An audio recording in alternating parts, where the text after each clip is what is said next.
인사하겠습니다. 할렐루야. 네, 잘 지내셨습니까? 한 시간이 늦어졌죠. 원래 이 시간이 맞는 건데 한 시간이 이게 틀리니까 굉장히 좀 몸도 그렇고 이 기분도 그렇고 좀 많이 헷갈리는 것 같습니다. 아무튼 지난주 같았으면 우리가 지금 이 시간에 아마 식사를 열심히 하고 있었을 것 같은데 우리 또 예배 잘 드리고 또 속히 기도원으로 가서 같이 또 즐거운 식사 시간을 갖도록 하겠습니다. 자, 먼저 우리 또 복습부터 해야 되겠죠. 우리가 지난주에 성령 충만에 대해서 봤었습니다. 성령 충만이라는 것은 배터리를 충전하는 이런 개념이 아니라 지배, 다스림이라 그랬습니다. 그래서 성령님께 꽉 붙들려서 성령의 다스림을 받는 것, 이게 성령 충만이라고 했습니다. 그래서 성령님이 마음대로 할 수 있는 사람, 성령님이 이끄는 대로 가는 사람, 그게 바로 성령의 사람입니다. 자, 그렇게 성령의 사람에게는 두 가지 아주 큰 특징이 나타나는데 바로 성령의 열매 그리고 성령의 은사입니다. 이 두 가지가 너무나 중요한데 우리가 한 주에 하나씩 보도록 하는데 오늘은 먼저 성령의 열매에 대해서 우리가 확실히 정리를 해보겠습니다. 자, 사람이요 성령으로 충만해지면 성령의 다스림을 받고 살면은 자연스럽게 성령의 열매라는 것을 맺게 됩니다. 사과나무에서 사과가 열리듯이 내 안에 성령님이 충만하게 역사하시면 자연스럽게 성령의 열매를 맺게 되는 것입니다. 자, 그렇다면 성령의 열매란 무엇일까요? 결론부터 말하면 성령의 열매란 예수님의 성품을 이야기하는 겁니다. 성령의 열매가 뭐라고요? 예수님의 성품이요. 예수님의 성품. 오늘 본문에 보시면은 성령의 열매는 그러면서 사랑, 희락, 화평, 인내, 자비, 양선, 충성, 온유, 절제, 이렇게 9가지가 나오는데, 자, 그렇다고 해서 여러분 성령의 열매가 9개다라고 하는 것은 이건 그러면은 안 됩니다. 자, 일단 성령의 열매라고 할 적에 이 열매라는 부분을 원어로 봤을 때 이게 단수로 되어 있습니다. 단수. 열매들이 아니라 열매라고 되어 있습니다. 그래서 영어도 그렇고 스페인어 성경도 그렇고 로스 프루토스라고 하지 않고요, 엘 프루토라고 해서 단수로 되어 있습니다. 그러니까 9가지가 아니라 이 9개가 다 어우러져서 성령의 열매가 되는 거예요. 이렇게 설명하면 더 이해가 되실 겁니다. 9개의 보석이 다 이렇게 흩어져 있는 게 아니라 보석 하나가 9개의 빛깔을 발하는 것입니다. 성령의 열매는 그렇다는 거예요. 자, 그런데 또 그렇게밖에 볼 수 없는 것이 이 9가지를요, 이걸 따로따로 떨어뜨려 볼 수가 없는 거예요. 이 무슨 말이냐? 여러분, 사랑이 없는데 화평, 자비가 있을 수 있겠습니까? 나는 사랑은 없는데 자비의 열매는 있어. 이게 말이 안 되잖아요. 사랑이 있어야지 자비를 베풀고 양선을 베풀고 그러는 것 아니겠어요? 또 마찬가지로 나는 오래 참음의 열매는 없는데 절제나 충성의 열매는 있어. 이것도 말이 안 되죠. 참을 줄 알아야지 절제도 하고 충성도 할 수 있는 것 아니겠습니까? 그러니까 성령의 열매가 9가지다 이렇게 얘기할 게 아니라 성령의 열매의 9가지 양상, 9가지 덕목, 이렇게 말하는 게 더 맞는 거예요. 자, 그리고 한 가지 더요. 예수님, 이 성령의 열매는 예수님의 성품이다 라고 했는데 예수님의 성품을 9가지로 다 표현할 수 있겠습니까? 아니요. 예수님의 성품을 어떻게 9개로 다 표현할 수 있겠어요? 그래서 숫자 세는 것보다도 성령의 열매는 종합적으로 예수님의 성품이구나, 이렇게 딱 정리를 해두고 계시면 되겠습니다.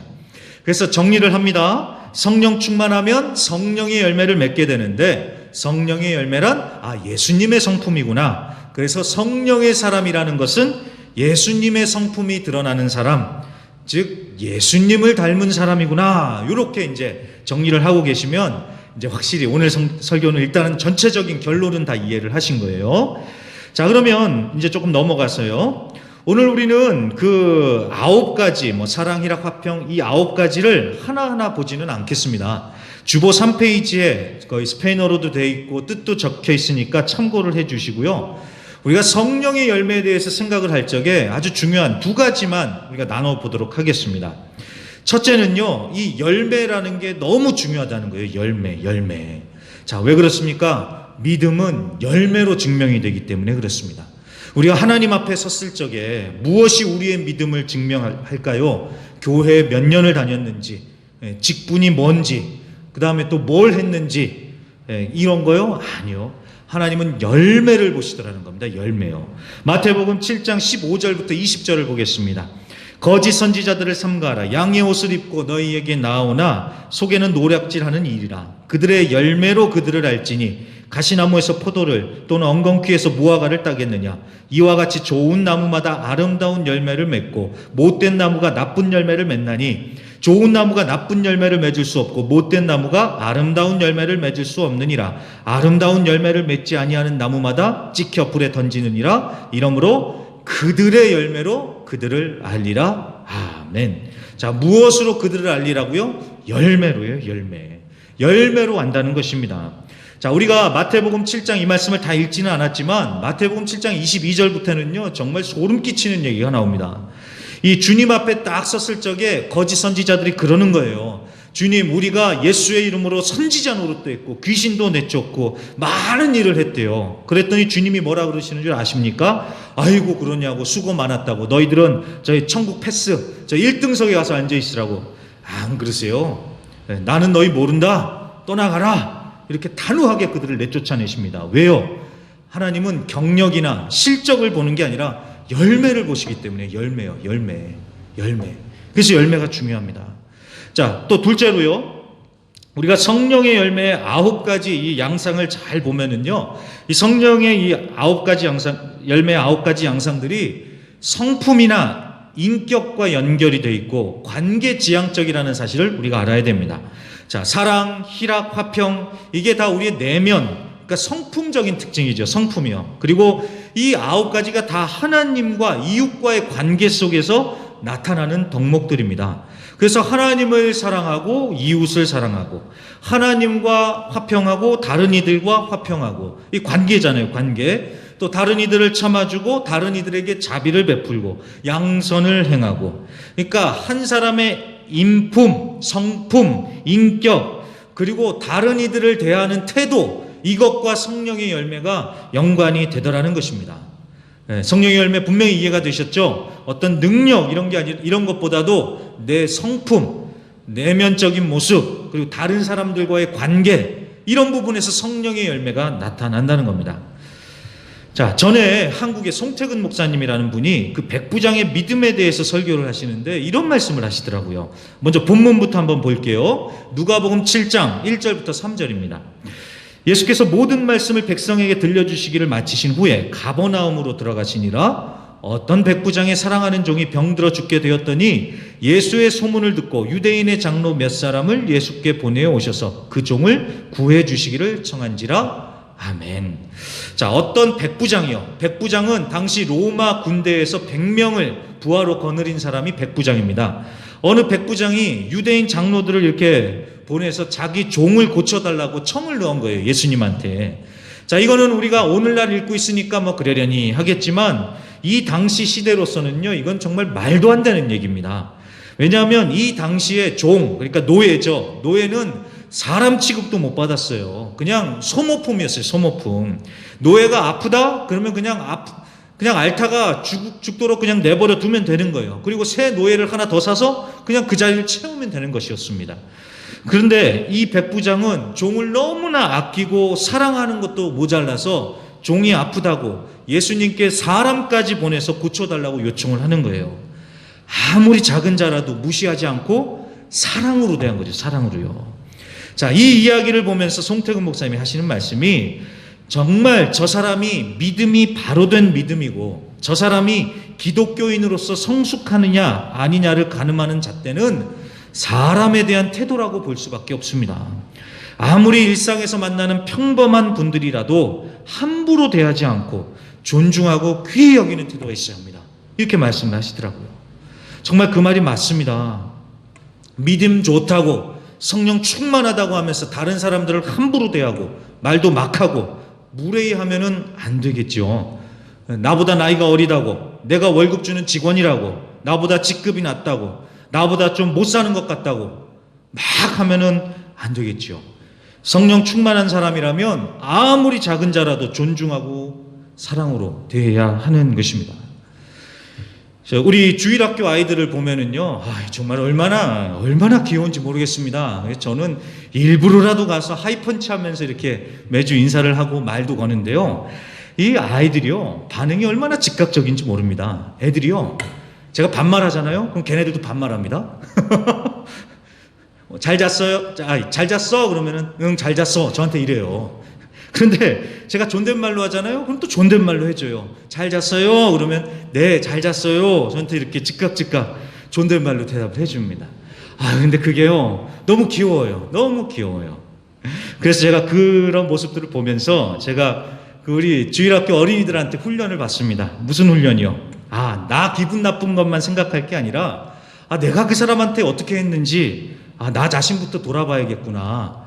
이런 생각을 할 때가 많습니다. 여러분, 사람이요, 가장 기분 나쁠 때가 언제입니까? 나를 사람 취급 안 했을 때, 나를 무시할 때가 제일 열받는 거 아니에요? 월급 좀 적게 받고 일 조금 더 하는 거는 그래도 어느 정도 참겠는데, 사람 무시하고 사람 취급 안 하면은 이 폭발하잖아요. 엄연한 인격이고 다 남의 집에 귀한 자식들인데, 그렇잖아요. 자, 여러분, 성령의 사람이라면요, 다른 사람들을 함부로 대하면 안 되는 거예요.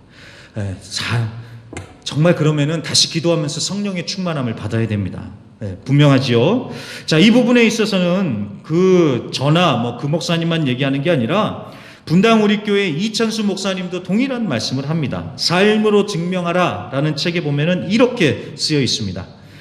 성령 충만한 사람은 이유 여하를 막론하고 주님의 인격을 닮은 사람, 주님의 성품을 닮은 사람이라는 사실이다. 우리가 아무리 능력이 있고 놀라운 은사를 많이 받았다 해도 그것이 진짜로 성령의 은사인지 분별하는 첫 번째 잣대는 그 사람이 예수님의 인격을 닮았는가이다. 만약 하나님께서 내게 가르치는 은사도 주시고 목회 잘할 수 있는 각종 은사를 주셨더라도 내가 인격적이지 않고 교역자들과 성도들을 함부로 대하며 삶 속에서 거짓말을 밥 먹듯이 한다면 결론적으로 나는 성령의 사람이 아닌 것이다. 똑같은 얘기예요. 다른 이들을 어떻게 대하느냐, 거기서 정말 그 사람이 성령의 사람인지 아닌지가 드러난다라는 것입니다. 자, 성령의 열매, 성품, 인격, 사람들과의 관계 속에서 드러난다는 것을 꼭 기억해 주십시오. 자, 그러면요, 이제 우리가 마지막 부분에서 이제 생각해 볼 것은, 자, 어떻게 해야지 그럼 우리가 성령의 열매를 맺을 수 있는가? 이 부분을 우리가 생각을 해 봐야겠죠. 자, 오늘 갈라디아서 5장 말씀을 통해서 발견하는 첫 번째 방법은 정욕과 탐심을 십자가에 못 박아야 한다는 것입니다. 오늘 5장 24절 말씀을 한번 보세요. 갈라디아서 5장 24절. 그리스도 예수의 사람들은 육체와 함께 그 정욕과 탐심을 십자가에 못 박았느니라. 아멘. 정욕과 탐심을 십자가에 못을 박아야 된다는 거예요. 우리 자신을 십자가에 못 박으라. 자, 이걸 또 다른 말로 또 표현을 한다면 내가 결단해야 된다는 거예요. 내가 성령의 열매를 맺기 위해서 우리도 결단해야 될 부분이 있다는 것입니다. 자, 무슨 말이냐? 여러분, 참새가 방앗간을 지나면서 방앗간에 들리지 않고 지나치게 해주세요. 이렇게 기도하는 건 말이 안 되죠. 아예 방앗간 근처에도 가지 말아야죠. 그렇죠? 자, 제가요, 우리 지교회들 방문하면요, 우리 현지인 성도들이 정말 반갑게 맞이를 해줍니다. 그러면서 현지인 성도들이 기도 부탁을 그렇게 많이 해요. 목사님 기도해 주세요. 그러면서 기도 제목을 저한테 많이 말을 해요. 근데 여러분, 그게 잘하는 거예요. 목사한테 돈을 달라고 부탁을 하겠어요. 뭘 부탁을 하겠어요. 목사한테 기도 부탁을 하는 건 당연하지요. 잘하는 거예요. 그런데 어떤 성도들은요, 매번 갈 때마다 기도 제목이 똑같아요. 왜 그럴까요? 보니까요, 기도 부탁만 하는 거예요, 이 사람들이. 무슨 말이냐? 기도를 부탁을 하면서 본인들도 결단을 내리고 변해야 되잖아요. 근데 그런 건 없는 거예요. 그냥 주구장창 기도만 부탁을 하고 자기들은 똑같이 사는 거예요. 그게 무슨 변화가 있겠습니까? 결단해야죠. 십자가에 못 박아야죠. 이전에 좋다고 생각했던 것들 십자가에 못 박고 돌아서고 결단 내리고 예수님 바라보고 나가야 되죠. 결단해야 됩니다. 우리도 결단하고 변화를 해 나가야 됩니다. 자, 그런데 그게 쉽지가 않죠. 그게 쉽지가 않아요. 사실 그게 우리 혼자 힘으로 된다면은 사실 예수님이 필요가 없지요. 그래서 내가 결단을 하고 노력은 하되 성령님과 함께 해야 되는 겁니다. 성령님과 함께 해야 돼요. 갈라디아서 5장 16절 말씀, 오늘 5장 16절 말씀 보세요. 내가 이르노니 너희는 성령을 따라 행하라. 그리하면 육체의 욕심을 이루지 아니하리라. 갈라디아서 5장 25절 말씀도 보겠습니다. 만일 우리가 성령으로 살면 또한 성령으로 행할지니 아멘. 자, 성령을 따라 행하라. 성령으로 살아라. 이렇게 말씀하십니다. 여기서 행하라 라는 말은요, 원어로 걷다, 다니다 라는 뜻입니다. 그러니까 성령을 따라 걸어라, 성령님과 함께 다녀라, 그 뜻이에요. 이 말은 히브리어로 할라크라는 말인데, 이 할라크라는 말이 창세기 5장 22절에 쓰여 있습니다. 창세기 5장 22절이요. 자, 무드셀라를 낳은 후 300년을 하나님과 동행하며 자녀들을 낳았으며 아멘. 자, 이 말씀은 에녹이라는 사람에 대한 얘기입니다. 에녹이 300년을 하나님과 동행을 했다고 하잖아요. 이 여기서 동행했다라는 말이 바로 할라크라는 말입니다. 아까 그 성령으로 행하라 라는 말하고 똑같은 거예요. 그러니까 성령으로 행하라 라는 말은 무슨 뜻이에요? 성령님과 동행하라, 이 말씀하고 똑같은 것입니다. 자, 항상 성령님과 동행하고 항상 성령님과 같이 하면은 성령의 열매를 맺을 수밖에 없겠죠. 여러분, 오래 산 부부도 그렇지 않습니까? 부부도요, 보면 닮았잖아요. 분명히 생긴 게 다르게 생겼는데 가만히 보면은 닮았잖아요. 비슷하게 보이잖아요. 왜 그래요? 매일 같이 보면서 같이 사니까 닮을 수밖에 없는 거예요. 마찬가지로 성령님과 함께 항상 동행을 하면은 성령의 열매가 맺혀지는 것은 아주 자연스러운 것입니다. 자연스러운 거예요. 자연스러워야 돼요. 제가 지난주에도 성령 충만은 쥐어짜는 게 아니라고 말씀드렸잖아요. 이 성령의 열매도 마찬가지입니다. 성령의 열매를 맺어야 돼. 성령의 열매를 맺어야 해. 막 이렇게 해서 성령의 열매가 맺혀지는 게 아니라 성령님과 항상 함께하고 동행하면은 그럴 때의 성령의 열매가 자연스럽게 맺혀지는 것입니다. 그래서 부탁드립니다. 성령님을 인정하고 환영하고 모셔드리고 성령님이 항상 함께 하신다는 것을 인식하시길 바랍니다. 그래서 정말 시시콜콜한 것까지도요, 다 성령님께 물어보세요. 성령님, 예수님이라면 어떻게 하셨을까요? 예수님이라면 이때 어떤 말을 하셨을까요? 어떤 결단을 내리셨을까요? 어떤 선택을 하셨을까요? 이렇게 정말 진실되게 성령님께 물어보면은 성령님께서 마음에 말씀을 주십니다.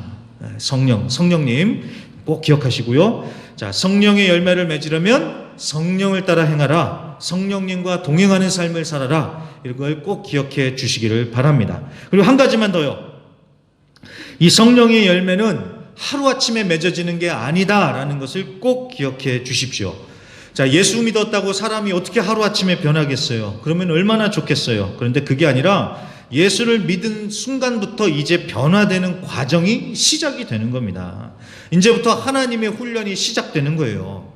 자, 그런데 이 하나님의 훈련이라는 게 아주 절묘하다 못해서요, 참 잔인하세요. 왜냐하면 이 하나님의 훈련 스타일 때문에 그렇습니다.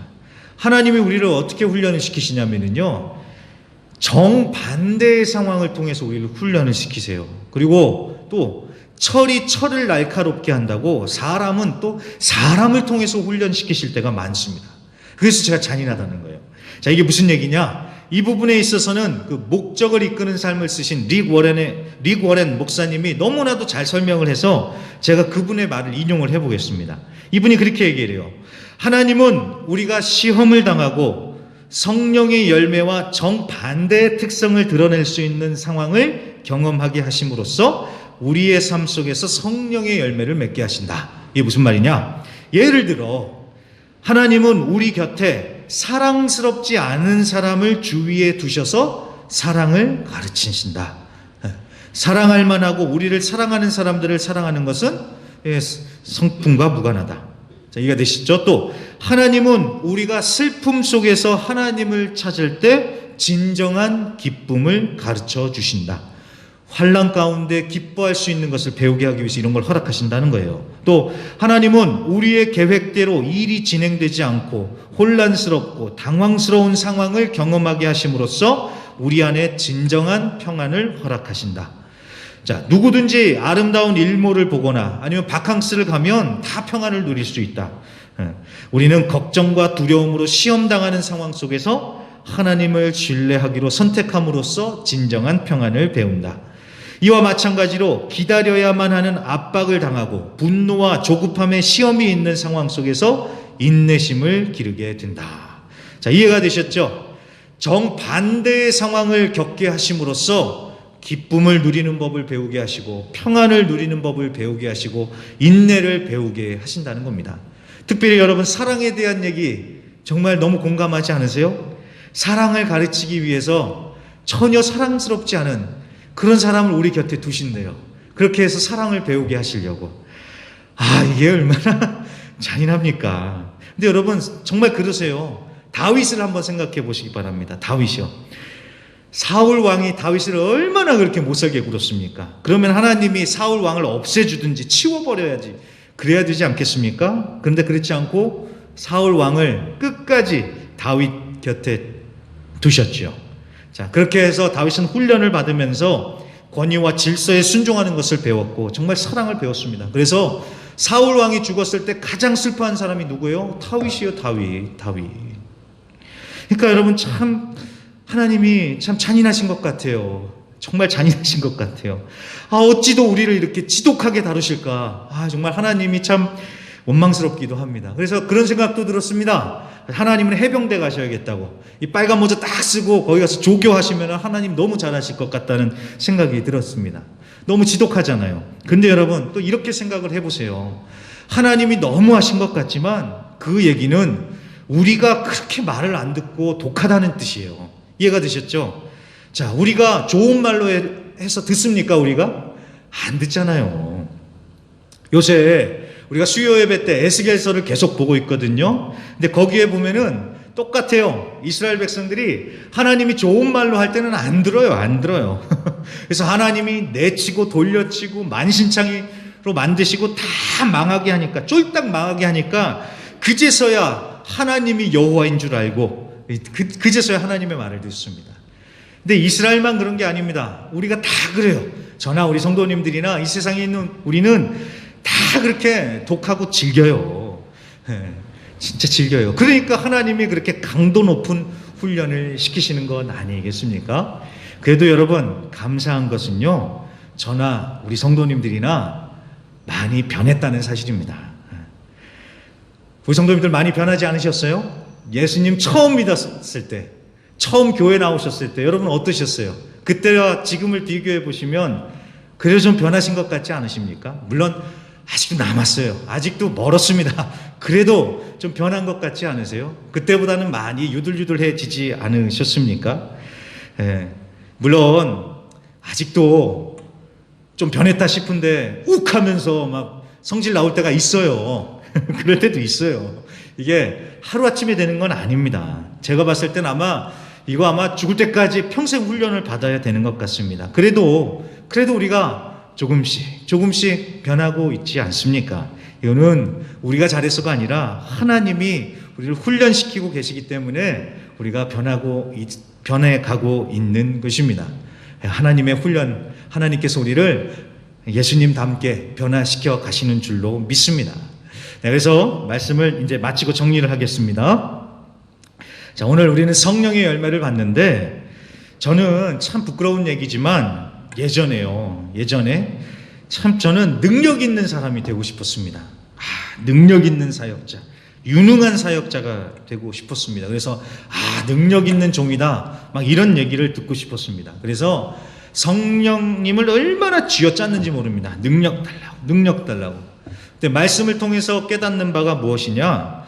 하나님의 뜻이, 하나님의 마음이 무엇이냐? 성령의 열매. 먼저 예수님을 닮은 사람이 되라. 이게 하나님의 뜻이라는 것을 깨닫습니다. 능력 당연히 구해야죠. 우리가 다음 주에 성령의 은사를 보겠지만 우리가 능력 구해야 됩니다. 근데 그것보다는 먼저 예수님을 닮은 사람이 돼야지 않겠습니까? 자, 성령의 열매는 예수님의 성품, 성령의 사람은 예수님을 닮은 사람, 이렇게 정리를 해두시고 이걸 기억하시면서요, 이번 한 주간도 예수님을 닮아가는 훈련 열심히 받으시면서 점점 변해가는 은혜가 있으시길, 승리하시는 한 주가 되시기를 간절히 부탁드립니다.